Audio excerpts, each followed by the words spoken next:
Praise the lord, హల్లెలూయా. దేవునికి స్తోత్రాలు. ప్రియమైన సహోదరి సహోదరులరా, ఎలా ఉన్నారు? బాగున్నారా? దేవుడు మిమ్మల్ని అందరినీ పేరు పేరున దీవించునుగాక, ఆశీర్వదించునుగాక. దేవుని యొక్క మహాకృపలో మనమందరము ఆయన కొరకు సిద్ధపడుదుముగాక.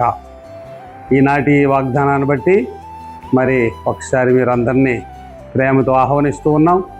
బైబిల్ గ్రంథాలతో ప్రతిరోజు మరి కింగ్ జేస్ మినిస్ట్రీస్ ద్వారా మేము మీకు అందిస్తున్నటువంటి యొక్క చిన్న వాక్యం ద్వారా మీరు అందరూ బలపరచబడుతున్నారని నేను నమ్ముతున్నాం. ఈనాటి చిన్న వాగ్దానాన్ని చదువుకుందాం. ఒకసారి అందరూ బైబిల్ గ్రంథాన్ని చూడాలని మనవి చేస్తూ ఉన్నాను. పేతురు రాసిన మొదటి పత్రిక 3వ అధ్యాయము 9వ వచనాన్ని ఈ విధముగా ఉన్నది. మనం చదువుకుందాం. ఆశీర్వాదమునకు వారసులవుటకు మీరు పిలువబడితిరి గనుక కీడుకు ప్రతి కీడైనను దోషణకు ప్రతి దోషణైనను చేయక దీవించుడి. Praise the lord. ఎంత అద్భుతమైన వాక్యము చూసారా? మీరు ఆశీర్వాదమునకు, వాక్యం చూడండి, వారసులగుటకు మీరు పిలువబడితిరి. ఆశీర్వాదములకు మనమందరము వారసులు ఒకటికే దేవుడు మనల్ని పిలిచారు.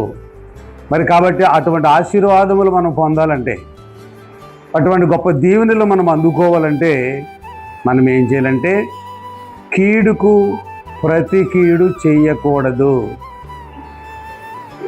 దూషణకు ప్రతి దూషణ మనము చెయ్యకూడదు. మనల్ని దూషించేవారు ఉన్నారు, మనకి కీడు చేసేవారు ఉన్నారు కదా. మరి అప్పుడు మనము ఒకవేళ తట్టుకోలేని పరిస్థితులు ఎదురవ్వచ్చు, కానీ ఆశీర్వాదములు కనుక మనకు మీద, మన కుటుంబం మీద ఉండాలంటే మనము తట్టుకోవాలి. యోబులాగా తట్టుకోవాలి. నిందలు, అవమానములు, కష్టాలు, శ్రమలు సహించాలి, వహించాలి. అంచేత దూషణకు ప్రతి దూషణ మనం చేయకూడదు. మరి అది నిలబెట్టుకోవాలి. కుటుంబాల్లో కూడా ఎన్నో ఇరుకులు, ఇబ్బందులు వస్తాయి.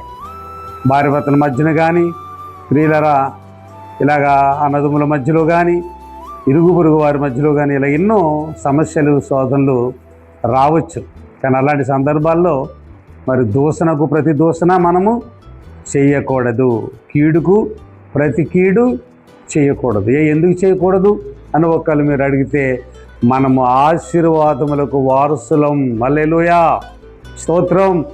కాబట్టి మనల్ని దేవుడు దీవించాలని కోరుకుంటున్నారు, ఆశీర్వదించాలని కోరుకుంటూ ఉన్నారు. కాబట్టి అటువంటి గొప్ప ఆశీర్వాదాలు మనమందరం పొందుకోవాలని ఈ వాగ్దానం ద్వారా దేవుడు మాట్లాడుతున్న ఈ అమూల్యమైన మాటలు మీరు అందరూ విని ఒకసారి ఆలోచన చేసి, నిజమే కదా, ఎంతోమంది మనల్ని దూషించవచ్చు, ద్వేషించవచ్చు, కానీ అటువంటి వారి దగ్గర మనం ఎంతో ప్రేమతో, సహనముతో, ఓర్పుతో మనం ఉండాలని ఈనాటి ఈ వాగ్దానం ద్వారా దేవుడు మనతో మాట్లాడుతూ ఉన్నారు. కాబట్టి ఆ విధంగా ఉండగలుగుతారని, అలాంటి సహనాన్ని మీరు వాక్యముల ద్వారా తెచ్చుకుని మీ కుటుంబాల్లో మీలో సంతోషముగా, సమాధానముగా ఉండాలని, ప్రభువులో మీరు ఎదగాలని, అటువంటి గొప్ప ఆశీర్వాదములకు వారసులు అవ్వాలని నేను కోరుకుంటూ ఉన్నాను. అటువంటి కృపా పరిశుద్ధాత్మ దేవుడు మనందరికీ అనుగ్రహించునుగాక. ఆమేన్. ప్రార్థన చేద్దాం. ప్రేమగల తండ్రి, దయగలిగిన దేవా, మీకు వందనాలు, స్తోత్రాలు చెల్లిస్తున్నాం. ప్రభు, ఈనాటి ఈ వాగ్దానము ద్వారా మాతో మాట్లాడినందులకై వందనములు. ప్రభువా, మేము నిజమే తండ్రి ఆశీర్వాదములకు వారసులొకటికే తండ్రి మమ్మలను మీరు పిలిచారు. పిలిచిన వాడు నమ్మదగిన దేవుడవు తండ్రి.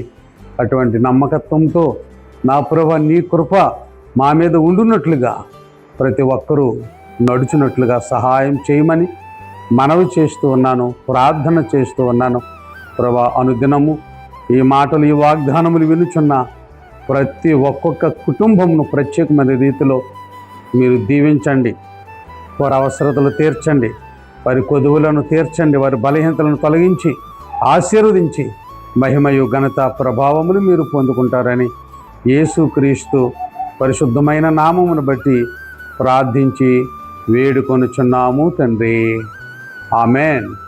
ప్రియమైన బిడ్డలారా, మరి ఈ విధముగా మీరందరూ వారసులు అవ్వాలని, దీవించబడాలని, ఆశీర్వదించబడాలని కోరుకుంటూ ఉన్నాను. దేవుడు మిమ్మల్ని అందరినీ దీవించునుగాక. ఆమేన్. God bless you.